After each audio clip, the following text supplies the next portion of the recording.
Hey there, how's it going? My name is the Vet.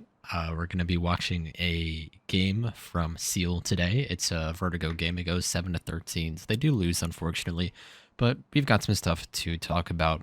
Now, the way I usually do these demo reviews is usually about the first 20 to 30 minutes. I'll be doing sort of like the big picture stuff, the stuff that I can show in game, and then after that, we'll be going through the demo, do a play-by-play, and talk about some of the nitty-gritty stuff. So if you're short on time, or if you're embarrassed by watching gameplay, or whatever, then just stick around for the first 30 minutes, and then if you have to go, then at least you'll have the main gist. So, big picture stuff. Most of the stuff that's easy to show is T side, but most of the problems are CT side.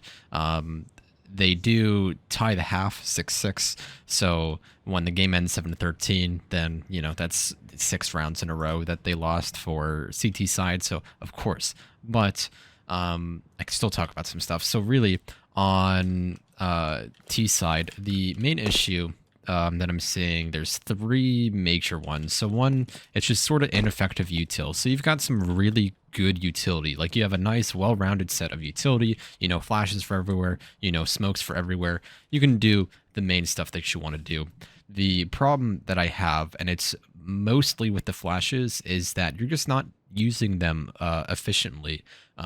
You're either using them too early in the round, or before your team is ready to do anything off of it. And so what happens is while you throw a lot of flashes, and while your enemy's flashed is kind of high because of it, the downside is that the flashes, I don't think there's any of them that actually converted into any kills or engagements. They were usually flashes where you throw something. You had one that's kind of like this. It's a good flash. It lands nice and high. It's going to blind anyone that's on the site. But the problem is that that flash is really only going to help you if your team is pushing up the ramp here. That flash is meant for when you're taking a fight like this, where they're already halfway up the ramp, and you are throwing this flash. 9 times out of 10, your team is still back here, just fucking like jerking off at the start of the round. Like, your team is not nearby and is not able to take advantage of this flash. And this is a support flash. This is not a flash that you throw for yourself. You're not going to be throwing this flash and then running all the way up here and taking a fight while they're full white, because they'll have vision by that time. That's a flash that you throw while your team is executing, while they're moving up the ramp, because the biggest challenge of B ramp is that you don't have space. You have this like 2-player wide gap. You can maybe fit 3 players if someone's like got their leg dangling off, but you got this very small gap that you have to get up. And for this entire like 2 seconds that you're running up, you have no room to move. So you are literally running straight at the opponent.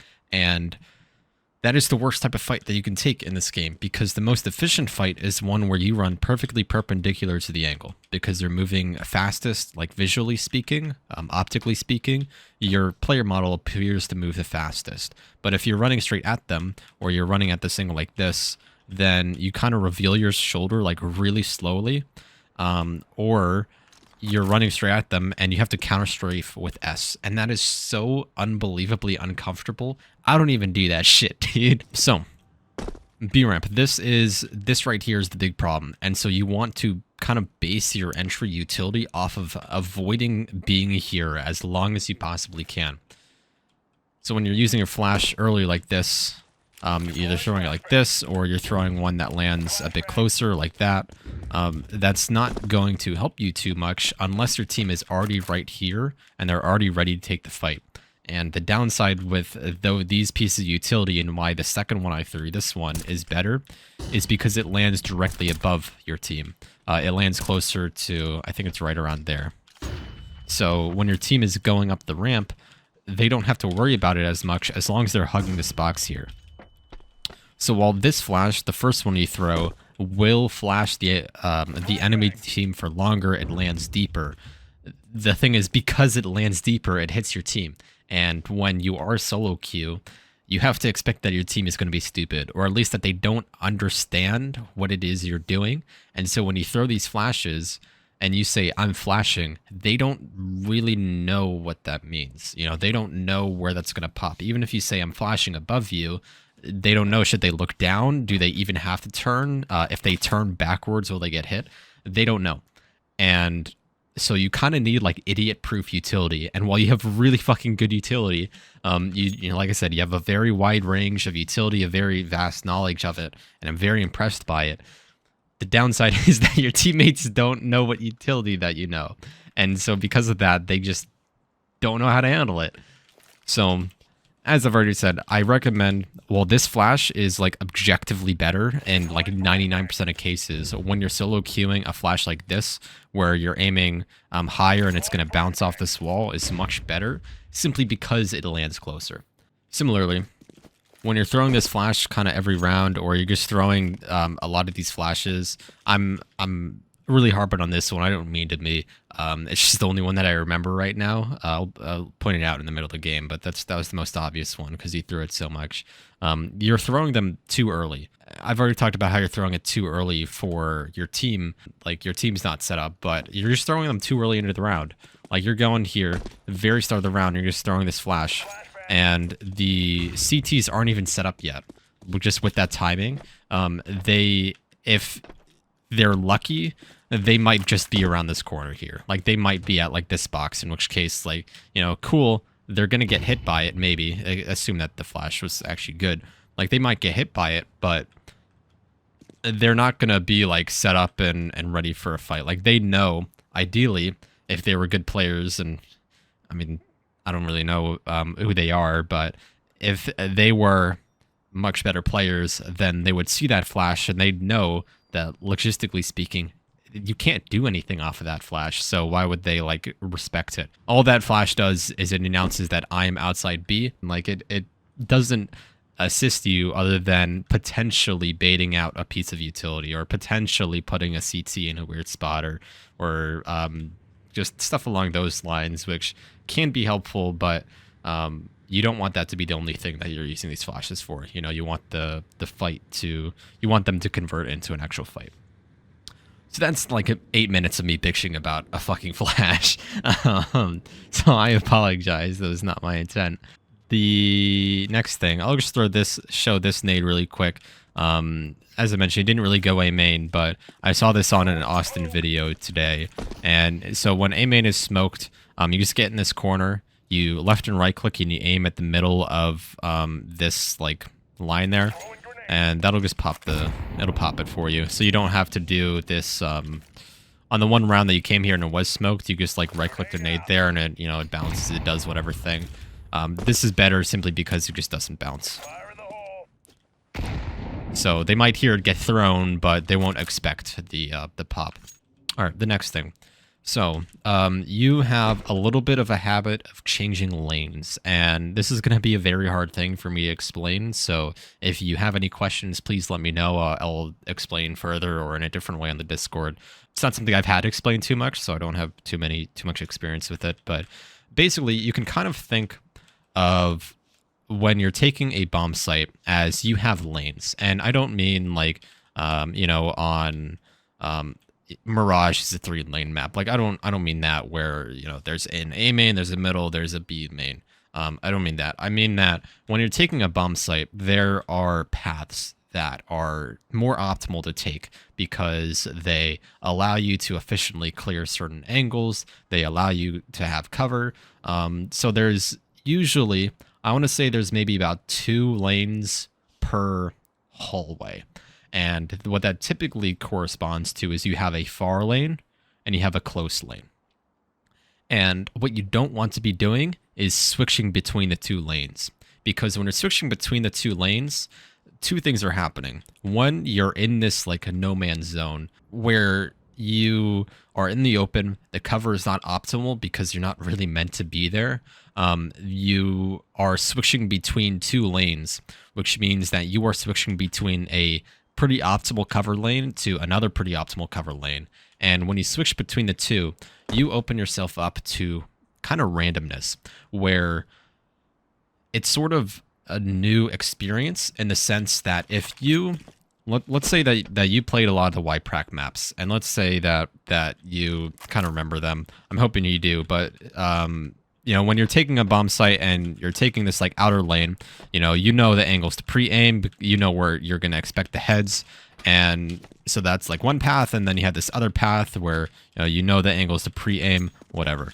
The thing is that when you split the lanes, now you have all these kind of weird angles where you simply aren't familiar with where the players are going to be.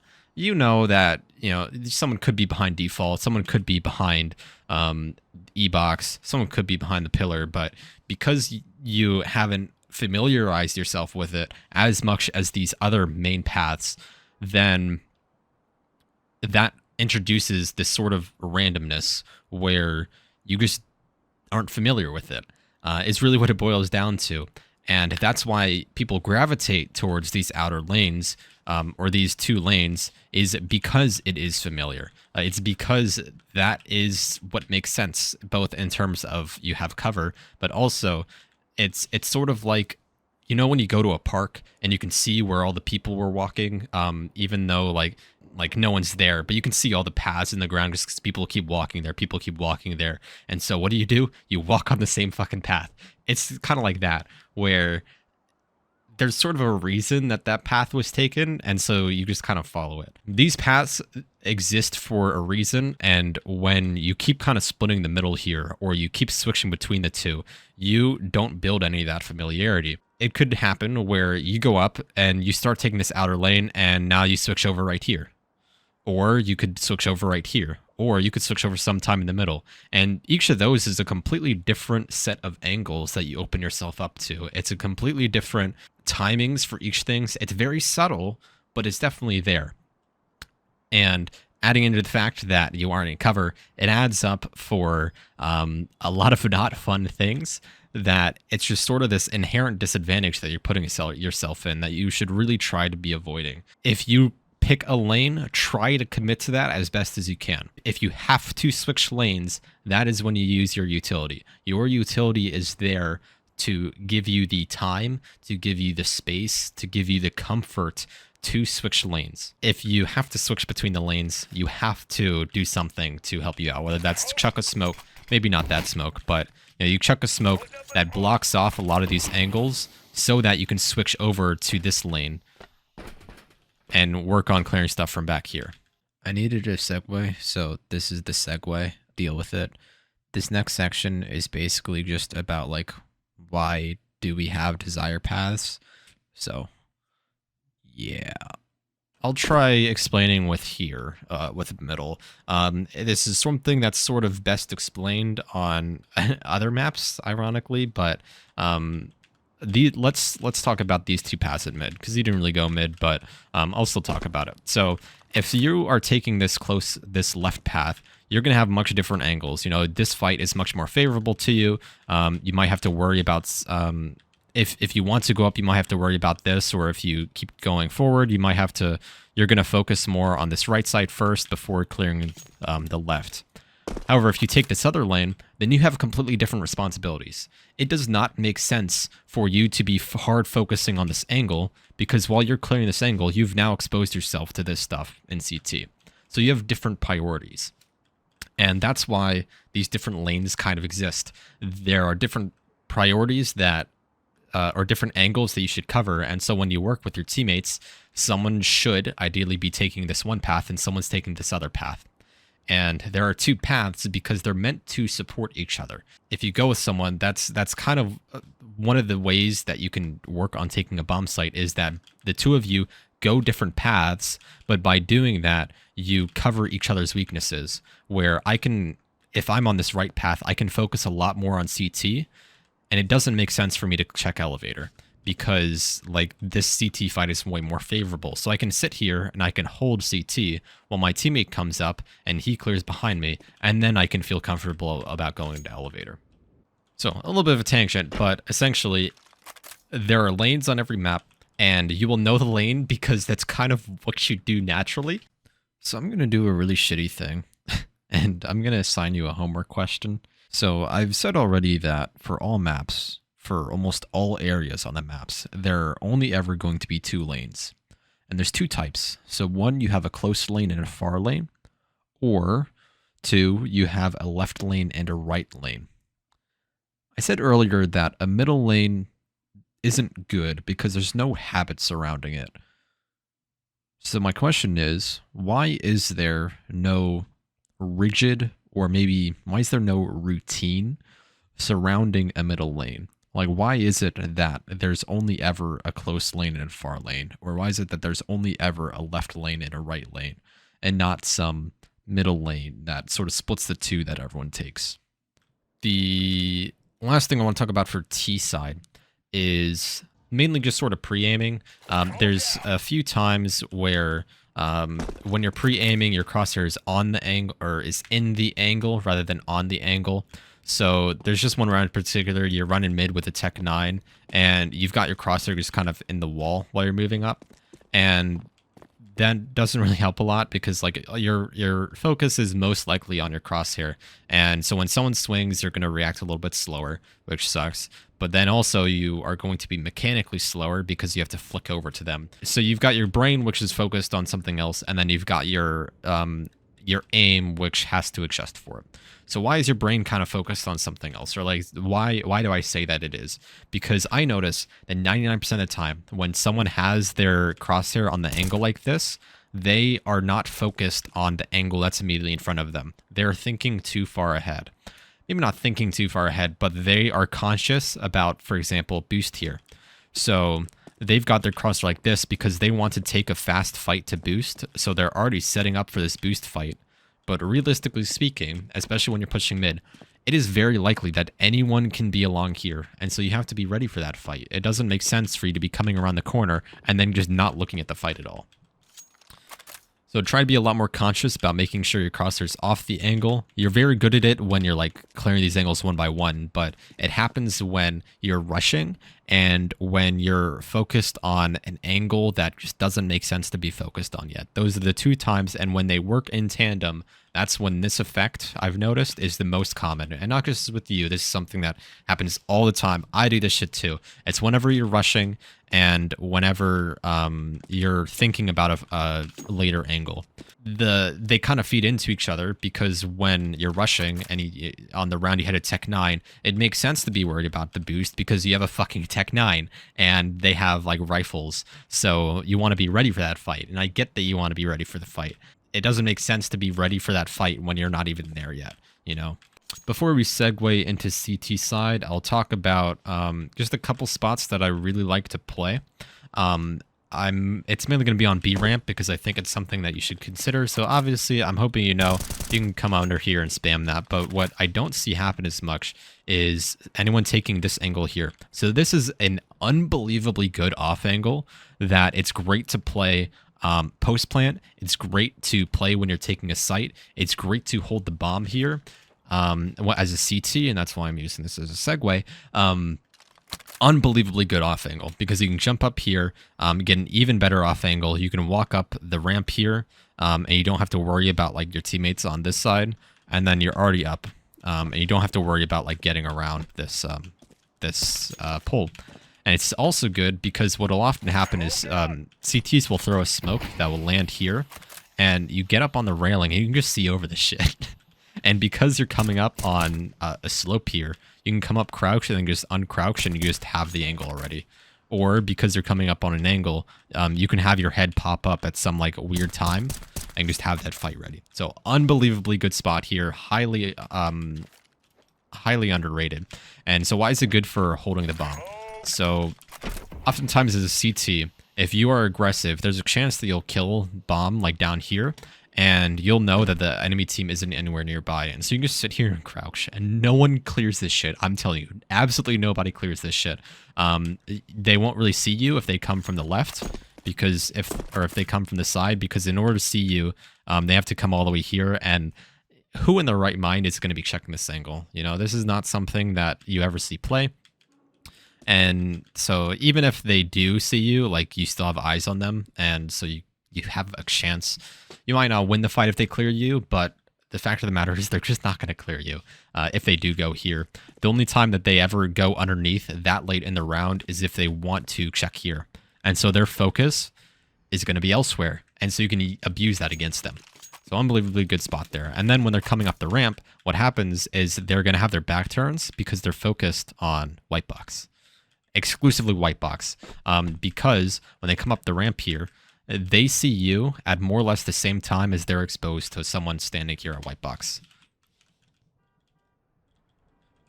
So you could even have a crossfire set up here with someone's white box and they see them there, and then you are right here. And so that person brings focus and you just kill them. Unbelievably good spot. Highly recommend it. All right, so for CT side, a lot of the issues are admittedly just kind of silly things. They're silly mistakes that turn into very big risks.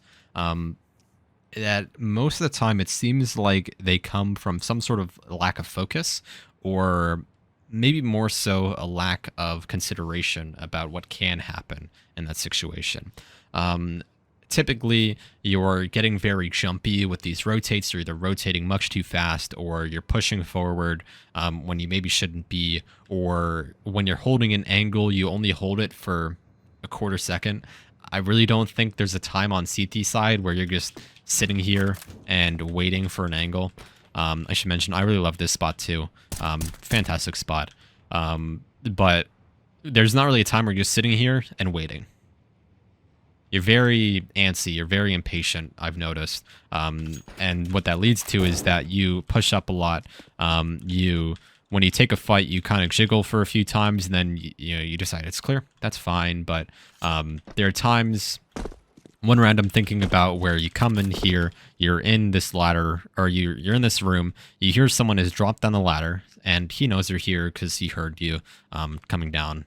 But someone's dropped down the ladder, and you're sitting here, and you start to get antsy. You start to be like, where is he? Where is he? And the moment, I'm telling you, the literal moment that you like move your crosshair off the angle and you like start to shift for another peek, that's when he swings you. And if you were just a bit more patient, you just held this angle because you know he has to cross you. You know he has to pass you. So you just hold this angle and you can maybe get a kill. Now, this isn't really a favorable place to take a fight simply because like your shoulder is so big here, or more so your shoulder is so exposed you can't like conceal your shoulder too much. So you can maybe take it a angle like this, but it's very hard because he can back all the way up, and so he can just see your shoulder like right there, and you wouldn't even be able to see him. You might have the shadow depending on how far he is, which is why I recommend kind of sitting a little further over, but something like this is pretty good. But ultimately, you just gotta be a little more patient. There's too many times where you just get much too antsy. You take very unfavorable fights because you just want a fight, and that's not necessarily something that you want to be doing in that situation. Similarly, you rotate a little bit too quickly. There's one round where as soon as you start to rotate, like I'm telling you, like 3 seconds after you start to rotate, they throw a B site execute. It's just two guys taking it, but they throw utility for the B site, and now you're out of position. You know, you aren't able to stop anything because you already started rotating, and when you did rotate, now you're in like a really rough spot where now you have to figure out, okay, do I hold them crossing the back but expose myself to this? Do I hold this but risk them crossing to default? It's not comfortable, which is why you should really, especially on Vertigo, where the rotates are so fast on this map, you need to just be a little bit more patient. Last thing I'll mention that goes back to that too eager to use utility thing where you're just using flash too early. The same thing kind of applies to CT side where you'll just burn a flash at the start of the round for not really a lot of a reason. It's 5 seconds into the round, 10 seconds into the round. Well, sure, they might get hit by it. You have like no reason to believe that they're there. So you're just kind of burning a flash, not really converting too much off of it. Either you're not taking space off of it or you're not taking a fight off of it. And ideally you're using if you're using something as beneficial as a flashbang, ideally you're using it to do something that is beneficial instead of just using a flash and then kind of staying in more or less the same spot. Anyways, that's all for the main notes. So if you feel very embarrassed watching your own gameplay or you got something to do, now is a good time to tap out and come back later. But anyways, if you want to stick around or maybe you're just coming back, let's go and jump into the demo. Alright, so first of all, I apologize. There's no like round skip with this demo, or there's like no round timers, so I have to fast forward So I'll try to make it so it isn't fucking loud, but um, it does make it a little difficult to just, or it made it a little difficult to take notes on the demo because I had to make sure I was taking it on the right round or all that, but I should have it all ironed out. So anyways, so you decided your team's gonna throw decoys on A ramp. That's all right. It's no need to be doing this silent jump you're doing here, or like it's meant to be quieter, but you more so risk body blocking your teammates because if you bonk your head on the doorway, then like they're stuck behind you. So it can save a little bit of time, or it can make it so that it's less noisy, but it has more of a risk of body blocking, so I try to avoid doing it. It does successfully work and pull attention away from A site. You see that they're all here, and you get a free bomb plant. You're going to do a good thing and position yourself in this corner, and even though you have a teammate who's like hugging your ass right now, he pulls attention away from you, and so you're able to get 2 kills off of it. You're shooting a tiny bit too fast with the Glock. Slow it down by like 10%. I mean, it's like just a little bit slower, a little bit more measured, and you'll convert a bit more on other games. You got all 3 of the kills you needed to get here. That is more than enough, but I'll make it a little bit closer to a tap rather than a spam. So you go with the Galil buy with utility. That's good. I know that's kind of the meta now, as opposed to getting Mac 10. I still get Mac 10s, just with my playstyle, but this is still good. All right, so you're gonna start by throwing this flash that we were talking about in the opening. So if you notice, there's this guy. He's not even past the E-box yet before that flash. So all that flash did was announce that, hey, someone went towards B-main at the start of the round, and that's it. But you're gonna come through here. I think this is your smoke that you throw down here. It's okay, but I don't really understand what it's meant to be doing here, other than maybe provide you room to fall back or maybe counter a Molotov, but I'm not too sure. Here on the spam, aim a little bit lower and a little bit more to the left. Where you're currently spamming, you're spamming someone that's going to be sitting up top here, and your bigger threat is going to be someone who's crouched down here. This is the person that's a lot harder to clear. The person up here, you'll be able to see their shoulder, so it's not something that's that important to spam in comparison to just spamming down here. This is better simply because they're a lot more hidden down here, and so just shoot a little bit down, a little bit to the side. And then here, sorry, there's a little shit to say on this round, but here, you don't need to be using your utility here. The CTs have absolutely no idea that you're here, and your team is still far back in mid. So you using this utility just announces that, okay, I'm now taking over B site. We have control over B site, so if you want to come challenge it, come challenge it. And your goal is to just get the bomb down here and keep your money going. You know they're on an eco, and you do win the round, so it doesn't matter too much. But you want to understand, or I want you to understand what sort of information it is that you're giving up by using this utility, especially so far up. Like you threw the nade on boost, then you threw the Molotov underneath it, and so they can reason that, okay, they have B site, bombs probably on the way there, so a good team is just going to rotate over to B site and see if they can stop the plan or anything like that. This is not a very good team, at least their CT side isn't that great, and so they focus more on middle before going to you, and they're on pistols, so you guys win pretty handily anyway, but just something to keep in mind. So you throw this flash, and then you go towards A, or at least you go up the ladder towards mid, I believe. Oh, sorry, I'm one round ahead, but so you go A here, you throw the Molotov. I'll just note that just clear the top of the ladder before you switch guns. It's unlikely that someone's going to be there, but there's no harm in doing it. So that way, in case there is someone there, you aren't like caught with your pants down switching guns. It's a very small thing. Here's a good spot to use that nade I showed you, somewhere in the middle of that, as opposed to having one that bounces kind of weird like this. It does function the same thing, it's just here you don't make the noise with it bouncing.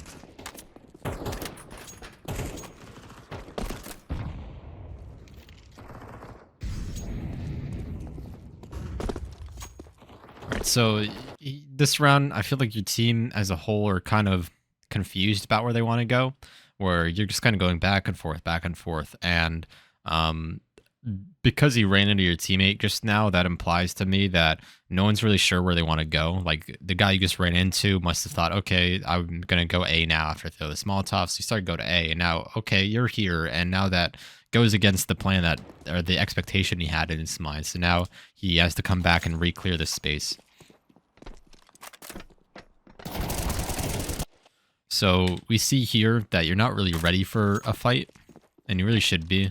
One, you're jumping around.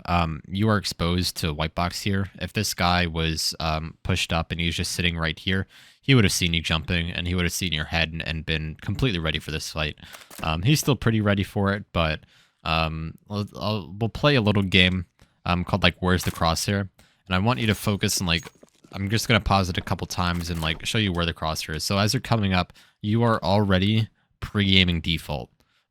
You're already considering like, okay, I'm going to fight default. And now this guy is here and he's thrown a wrench in that plan. And had you been a bit more patient with this clearing, had you not been rushing, then you would have more than likely, pre-aimed this spot and not taken as much damage as you had here. And you see, even after you take that fight, your focus immediately shifts to default. And you're already pre-aiming it when it could be possible someone's I-beam. It could be possible someone's double boxes.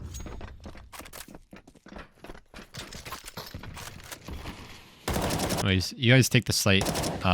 You have two of these really shitty smokes on default, but they work. And you guys, like, win the round. It's a 4v1, so who really cares that much?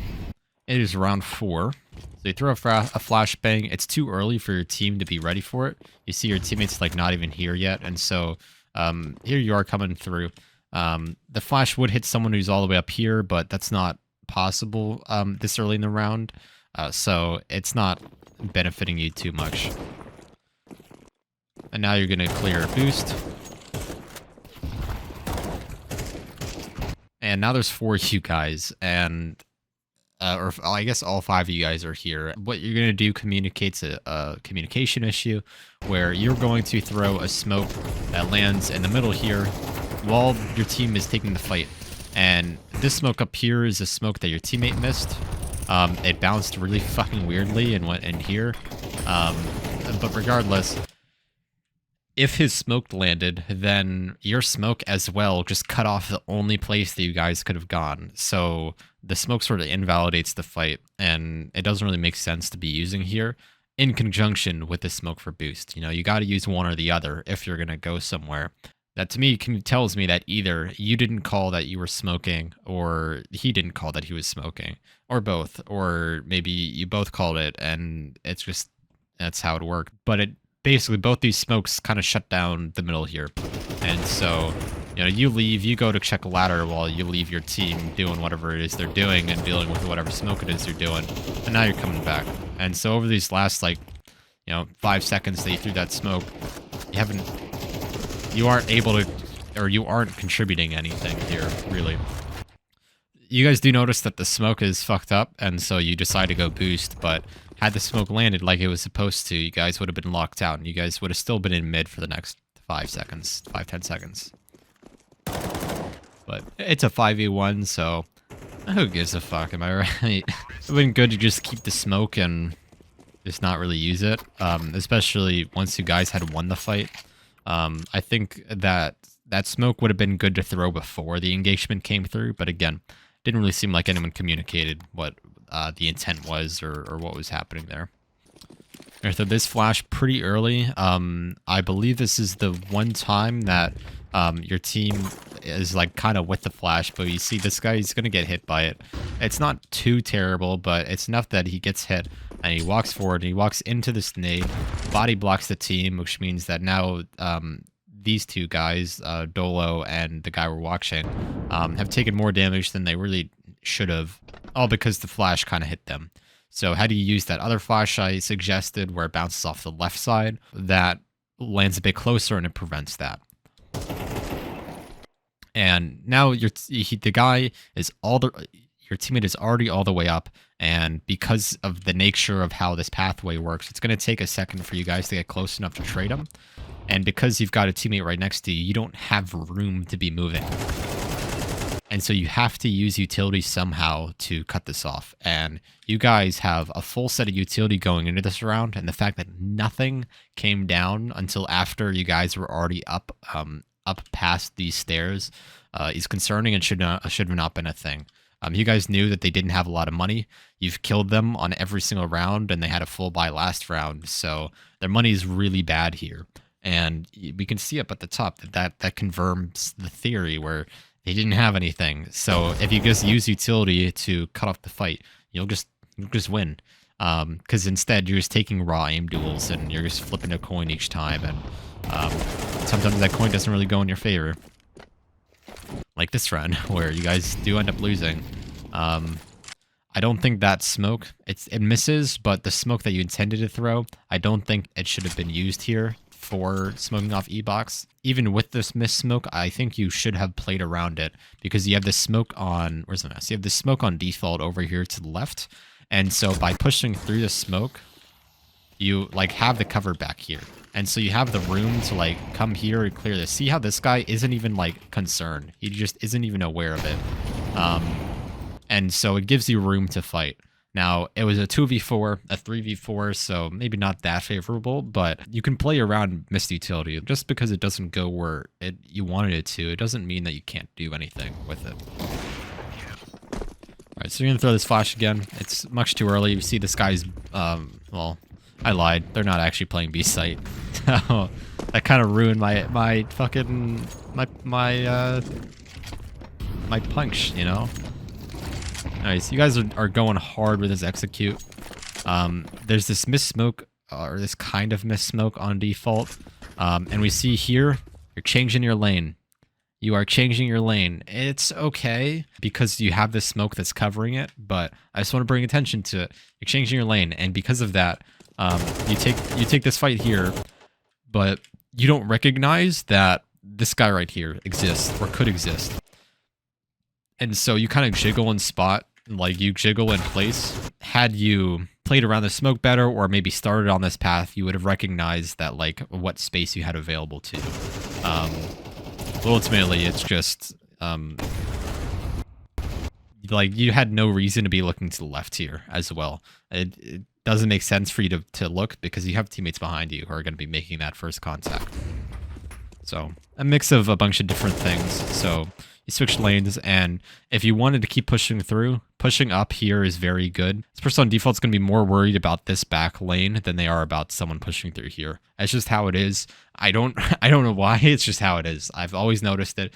So pushing here is very strong. So you throw this flash for middle. It's going to come in much too early. Look at this player number 3. He's going for boost, and he's not even like playing with it. I mean, more so the issue is that, like, your team's not anywhere nearby. Like, you're throwing this flash, and it's landing here, and no one is like able to take this fight. Ignore this guy. This guy's underneath. But like, you're throwing this flash, and it's gonna take you guys like 3 seconds to get to this angle to even like take advantage of that fight. Again, it could be possible that someone is like right here and maybe gets hit, but they've not shown that sort of aggression on middle, so it's not really a concern for you guys. So you're gonna keep taking that fight.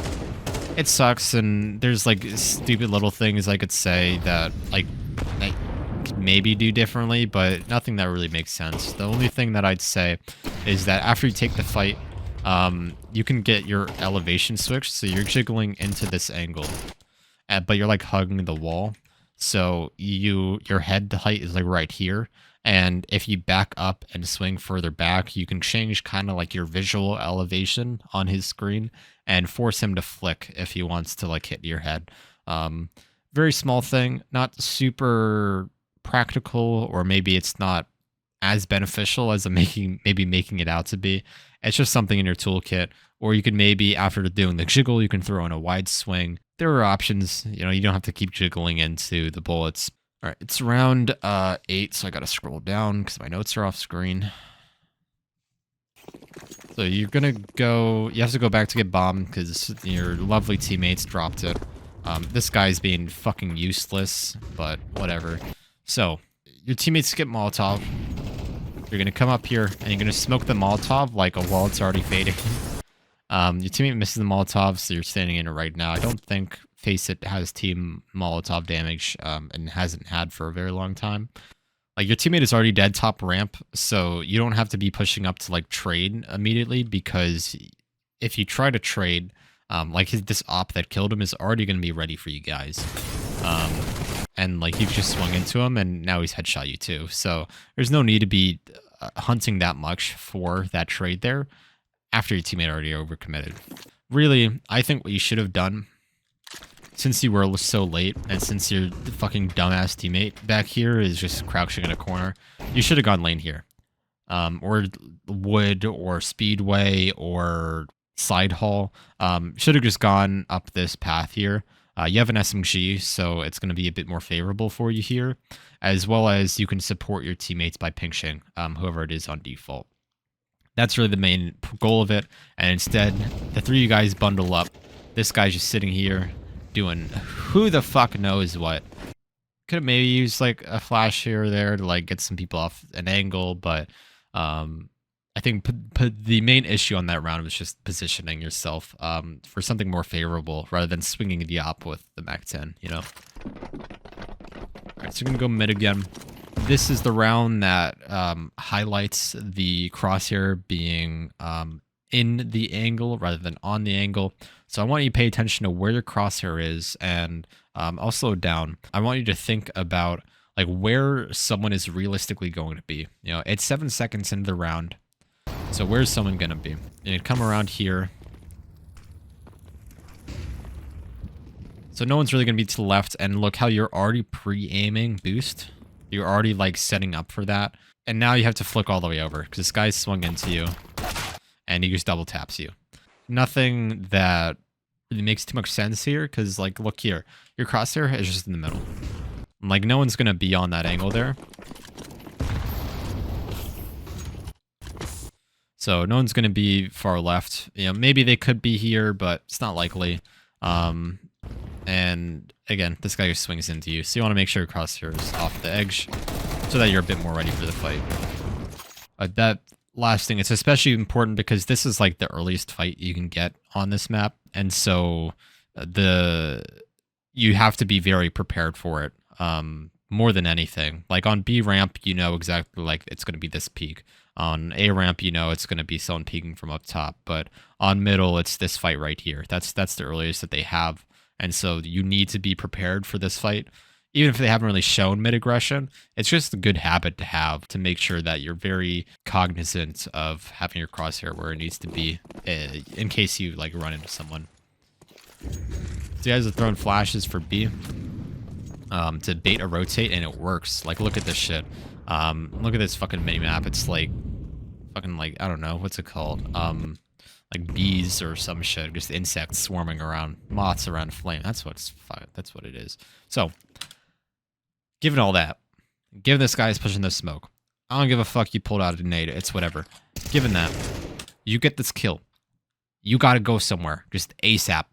None of this slow shit. You have to go somewhere. Either you full exec A, you run A right now, or you use that to bait them to go to A, and you go back to B right now. None of this slow shit. Let me explain it why in a way that's maybe less aggressive. But here's what someone pushing up that far tells you. That tells you that they are convinced that you're a B for a plethora of reasons. But the main one really is that if this guy is pushing up, it makes absolutely no sense for someone to be sitting on site because he's not going to have contact for another like 10 seconds after this guy has a fight anyway. He can't support this player in any meaningful way. And so what does that mean? That means this guy had to have rotated. This guy had to have rotated. He's not here anymore. And what does that mean? That means that mid has rotated, or he's gone over to pick up mid. And what does that mean? That means that mid has gone over to B site. That's what this guy pushing up so far tells you.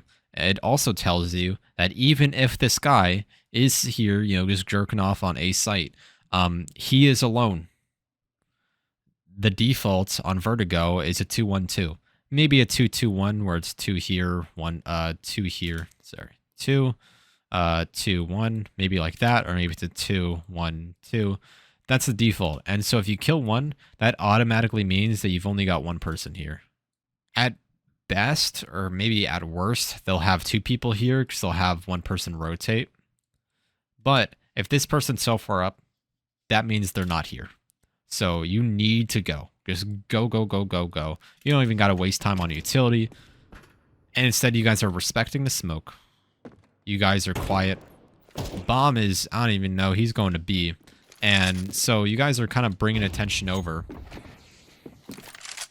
But there's no reason for you to be going up here. So you see that they've recognized that, okay, we lost our A guy. We have seen absolutely nothing on B, so that must mean that they're going A. However, the 2 of you guys don't need to be still going A. There's no reason for it. So you can just go back and go with your team and go play postman on the site. Like, you guys being here is sort of allowing your team to go plant, but you guys don't have money for this. If you die, you won't have any money for the next round. So you really shouldn't be hunting as much as you are. And now you've heard 3 different guns. You've heard an op, you've heard an M4A1, and you've heard an M4A4. That's 3 different guns. So you know there's 3 here.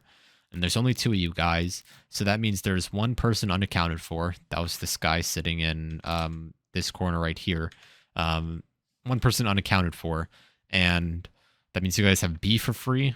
If you want to go middle, you might see 1 person there. Because as I mentioned, 1 person unaccounted for. Instead of you guys seeking this fight here. I don't know why your teammate's still fighting. I really don't know why you're still fighting. Let's go play post play. You guys need to keep your guns here. You guys do win, but like look at the economy here. You have 3,200. Orange has 3,600. Green has enough for a full buy. Blue can drop an AK. So you guys will have 4 guns, but not a lot of utility. And if you lose this round on top of it, then you guys will be really out of money. So you want to be trying to save as many guns as you can be. And it doesn't make sense to be hunting as aggressive as you are when instead you can just play the site. They have 4 players, and so they will be a lot more keen to attempt to retake. And so you use that time to kill them instead of hunting them before then. All right, so you're going to go up to middle here. It is round 11, so I have to scroll down a little bit. So you are going to do something that's a little silly. Just a little silly. Not too bad, but something I'm not a huge fan of. So your team is going to go B for the most part. This guy in middle, here's your teammate rotating away. So, but you throw this like flashbang. So this flash has announced that, hey, someone's still here. That's not really a good thing, but, it's workable. You're still making noise, but you could maybe argue that, okay, I'm rotating somewhere. I don't like this flash for plenty of reasons. So that flash has done 3 things, I want to say. 1, if it was supposed to support your teammate, he's dead, which that's whatever. If it was supposed to support your teammate and he was alive, he's full white by that because of where that flashbang lands. That lands directly in front of him. Like, that flash is something for him. And, you could maybe orchestrate that, just, wait behind here and then swing. But the flashbang would have hit him because he already committed to that fight. And 2, or 3, I guess, that flashbang announced that you're still here. And that you are right here next to middle. You notice how this guy, Green, hasn't touched his keyboard in like 2 minutes. He's just sitting here because you've been giving audio cues this entire time. You've made steps. You've now thrown this flashbang. And he can see the trajectory, so knows they're here. and he's just waiting. And he swings out, and he gets a decent timing on you, and he ends up killing you. So no need for that flash, ultimately speaking. Just gave you away, didn't help your teammate in any way. But that's about it. The last thing that I'll bring attention to is just making sure you're pre-aiming in a way that makes sense. You're sort of drifting a little bit here. Like you clear the top just fine, and then as soon as you get to this doorway, that's when your crosshair gets a little drifty.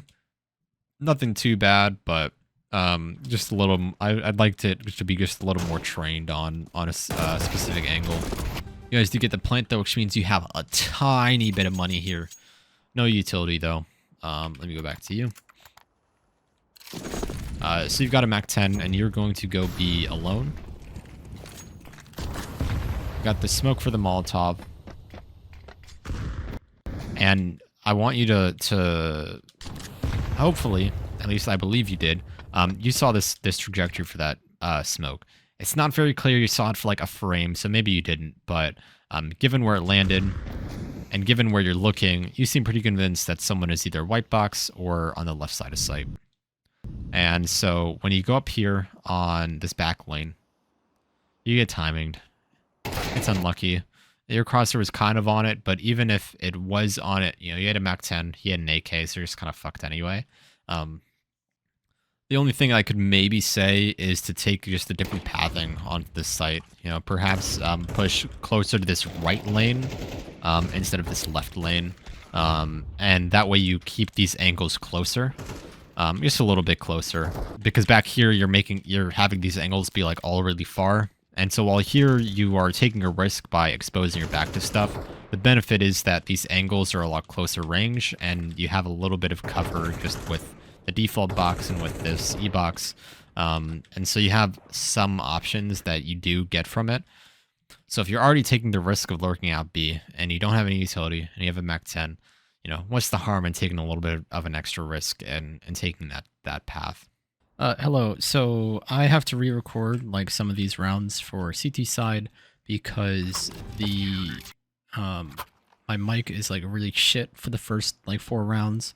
I catch it afterwards, but that's why there's no face cam. I'm tired of shit, and I don't really feel like having the energy for it. So, anyways, so it's CT side now. You're gonna go ramp. You hear a lot of them coming. So you get a great fucking shot on the first guy, and you start shooting a little bit too fast here. The USP is a precision gun, and you don't have a lot of bullets in reserve, so you want to be very mindful when you're spamming like this. Now, you don't even get through your first clip before you die, but it's just something that you should be mindful of, that it's better to go out, take a couple shots, and if you find yourself whiffing, just duck back into cover and reset, because it's very easy to get overwhelmed with Glocks, especially when they have so many opponents.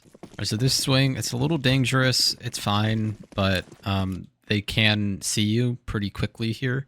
So if they were here, there's a non-zero chance you're going to get a shot. So as long as you're aware that that's a risk that you're signing up for, then by all means do this. It's an eco round, so you're not expecting much, and you're not going to be making like traditionally like strategically sound plays like they're meant to be, sort of gimmicky. So it's fine.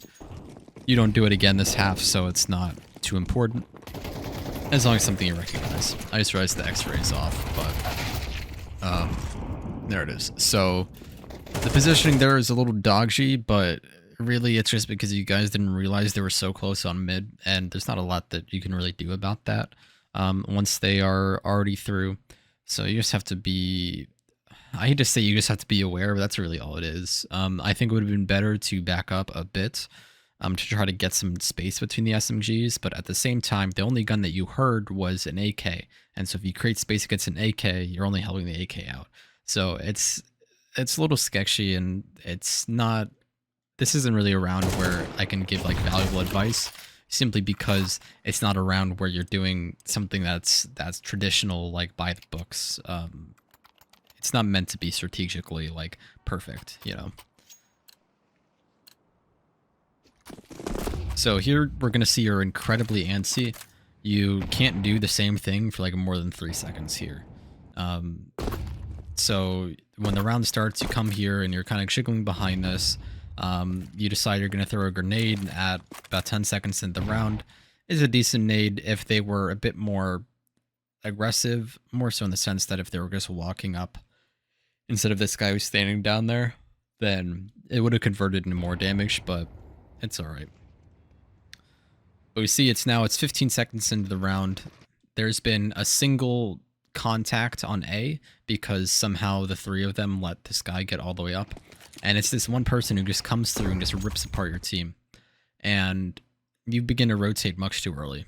Vertigo is a map that has very fast rotates for both teams, honestly. And so you need to be mindful of when you're giving up a bomb site, because it's very likely that just like right now, the moment you leave a bomb site is the moment it gets taken. So you should try to hang out on the bomb sites a little bit more until you have a better read on the situation, like until the bomb is spotted 100% or until you see a lot of them. Even if you don't see the bomb, I would encourage you just kind of stick around on your bomb site a bit longer. It's good if you so it's very good if you switch from playing an angle like this or this or this, and instead you go to an angle that's more like this back here or this right here, where it's very easy for you to rotate out from this position, but you're still able to have sight lines on what's actually important.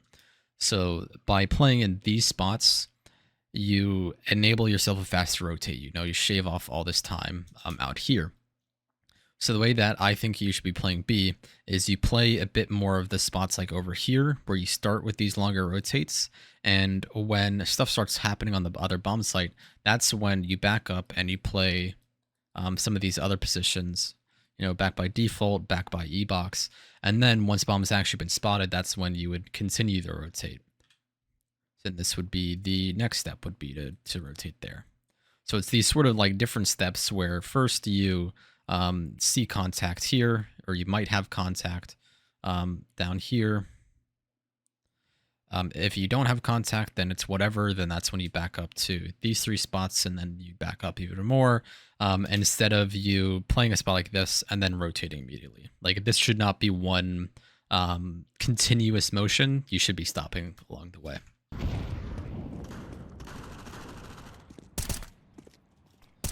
So because of that, you end up in a really bad spot where you're just sitting in CT and you can't do much to stop what's happening. You used your Molotov already. I don't think you used the Molotov, but you used your grenade already. And now you have to either stop the plant or you save. It's a 2v5, so you really should be saving. I know that hypothetically, if you kill this planter, like you have a chance in the round, but saving is much more important. You've got this guy here who he got a great gap through your team. He was able to come through, kill 3 people.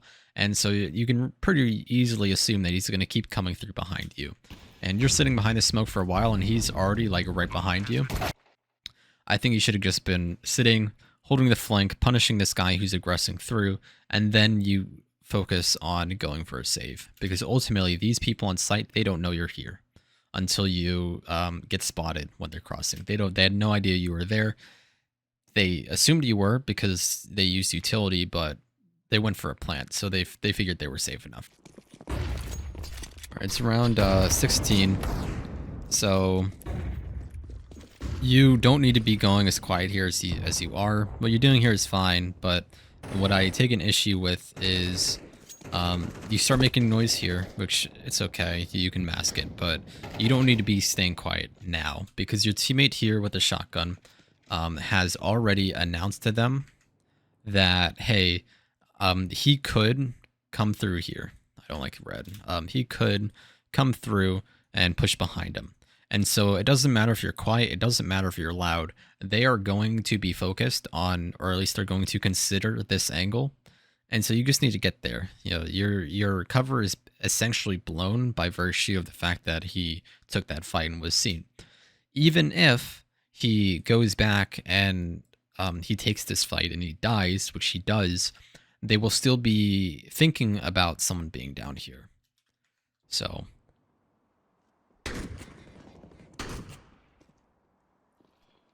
it's really it for that. And then now you've got your AK. You have bomb on site here. It's on top of default right here. And your teammate isn't that good. I bitched about it a lot, but ultimately you just need to play the bomb here. Either that means you go back to firebox, you play right here on ramp, you play up top on ramp, and you just hold the bomb. You don't need to be pushing up here. It's a 2v2, and by you pushing up here, you put yourself in a crossfire between these two angles, and it's not a fight that you're realistically going to win, and you don't win. You get one of them, but then you get traded out by this other guy who's 17 HP, and then your teammate is incapable of trading. Very silly, but you know, what can you really do if your teammate's not able to do anything about it? So really just play passive. There's even a good spot right here behind this pillar. Let me fly and show it. Where you sit behind here and you can kind of use this gap right there to like peek through. It's not great because your body's still like sticking out, but it's just an off angle. You can also like drop down onto this ledge here and do basically the same thing. It's just an option that you can use in your toolkit. All right, so you're going to do something that's a little silly here. So you're going to take a long time to get to B main, but then you're going to treat it as if you got here at the beginning of the round. And I'm sure you see the problem. This guy's already passed the Molotov because he threw it so late, and now you're doing this like jump nade thing that is only good at the very, very start of the round. And unfortunately, because you took a couple extra seconds to get here, it's no longer the very, very start of the round. And so this guy hits a nutty fucking shot, just kills you. And it sucks a lot. It really does, but it is sort of... it could have been avoided had you just gone there directly. All right, it is now the 18th round. We're coming up on the end of the game. It's only a few more rounds left. There's no reason for this flash to be here. You aren't like taking any space off of it, and they haven't like thrown any utility. So we definitely see that you're getting very antsy here, where you just can't hold something for more than a few seconds. It is 25 seconds into the round. Really, it's like 20 seconds after you got to the bomb site, and you've already like switched your angles. You've burned your only piece of utility. You've crossed the entirety of the bomb site, and you just need to just sit still and just hold something for a bit. They haven't shown aggression on B, so you don't need to be pushing up and hunting for a fight. You just sit back on the site and play a spot that allows you to rotate off of B more easily, because they've really been finishing A. They've been going mid, they've been going A. They haven't really been challenging B a lot yet, so you don't have to be playing these very committed spots here where you have these very long rotates, when instead you could be playing something like default, something like E-Box, where you shave off like 3 seconds off of your rotate simply because you're already closer. All right, so this is a very scary fight to be taking here. It's a decent spot, so I see like why it's something that you like to spam. You do win, and now the bomb is dropped, and here is a great time to go play the really scummy angle that I was talking about, where you just sit right here. You don't even got to switch to the AK. Like, the MP9 is fantastic here because of how close it is. So you just sit here with the MP9, and you just hold it, instead of whatever it is that you're doing here. Smoke wasn't that great, and you are super impatient. You're really hunting for a fight here when you don't need to be. You just need to sit there for the bomb. And with your teammate on the rotate, you can just come sit right here, and you have this unbelievably good off angle. And like look at this. I mean, maybe not yet, but like you would get that guy. He wasn't even looking at you. This guy on the left wouldn't be able to see you, but it's just it's a fantastic angle that I highly recommend. I should actually give you input on like what you could have done differently had you not wanted to had you not, had you continue playing here. So you should be holding the right side here every single time. This is a something that you just kind of learn with time, but ultimately, this person at white box, he is going to make contact on. Let me try to doodle it. He's going to make contact on the bomb first, or sorry, on the ramp first. So his focus is always, always, always going to be on the B ramp. And so you will know if he's there because your teammate will take contact first. The person you should be more concerned about is whoever's pushing closer here. Not necessarily just because like your teammate can't really see them, but this person is going to clear you. They're going to clear you. The person in white box is way less likely to clear you because, as I mentioned, they're more interested on the ramp. Their focus is more so on the ramp. But this person here, they don't got to worry about ramp that much because they have their teammate holding it for you. So that frees them the spot to clear you. So you should always, always, always be holding this closer angle right here, at least in this situation. It changes by map, but typically try to hold the... it's more like... It's maybe better to say that you should be holding the angle that your teammate can't cover. And your teammate is way more likely to cover white box than they are to cover your... this. Now, I'll keep my mouth shut because your teammate is not doing anything intelligently, but, yeah. Teammate is kind of responsible, but... simply because, like, just because your teammate is doing something that's not that smart, it doesn't mean that you can't, like, play off of them, or it doesn't mean you can't, like, command them. Hopefully you're telling him that whatever he's doing, or maybe more so, hopefully you are providing guidance or feedback. Try not to have unsolicited feedback and shit like that, because some people get pretty pissy about it, but if you have an idea in mind, make sure you're communicating that, and... If they go along with it, great. If they don't go along with it, then it's sort of becomes your responsibility to accommodate that. It sucks, but it sort of becomes your responsibility. So you've made noise dropping down. You know this guy's on ladder, so now you're going to wait. And you get a little too anxious for the fight, a little too eager for it. And he does peek, he does check, he double takes because your shoulder's peeking out. And unfortunately, he wins the fight. It's a hard spot to take a fight from because your shoulder like peeks out, like your whole ass. It's just so thick and it just sticks out. But yeah, it's very, very hard fight, which is why I recommend taking it a little bit more passive. If he drops down, it's possible that you just play the timing. You know, you let him run across the metal grate and you kill him while he's doing that instead of hunting for this earlier fight while he's still like conscious about it. That really comes down to a game sense thing where a lot of players, humans in general are very like one track in their mind. So you want to be able to exploit them when their mind has shifted to something new. So right after they dropped a ladder, the first thing they're going to be concerned about is this connector spot. Even if they know that you are there, when they cross this bridge here, there has to come a time where their mind will switch to thinking about something else. Whether that's something as silly as, I got to make sure I fit in this gap to make it onto the rafters. You know, I got to make sure I make it into this doorway. That can be something that pulls attention away where they just don't think about the connector anymore.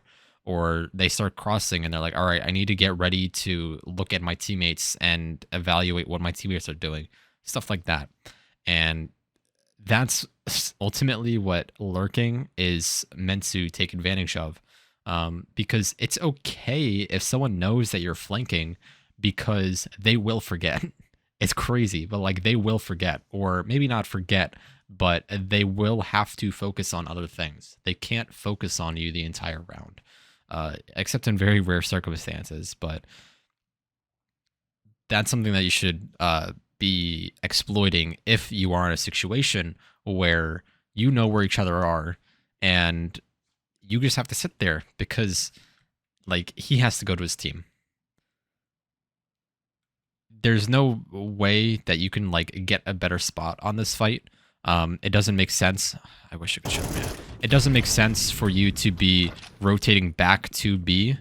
So you can just sit here and keep your mind, the one track it has. I would, I want to like, what's the word? Like gas you up and be like, oh yeah, you got like, you can multitask the shit, but no one can. Everyone who says they can is lying to you, but try to take advantage of the fact that you know that he's human and abuse it. So anyways, that's all for the demo. This has been a very long one. And I'm going to have to fuck with the audio a lot because my microphone is starting to give out, but I hope it was a decent watch regardless. So thank you for your patience. I know it took me a while. I know you don't really mind that much and you're just happy to have feedback, but anyways, thanks for submitting the demo. Hope you have a good day. Hope you have a good night. Take care.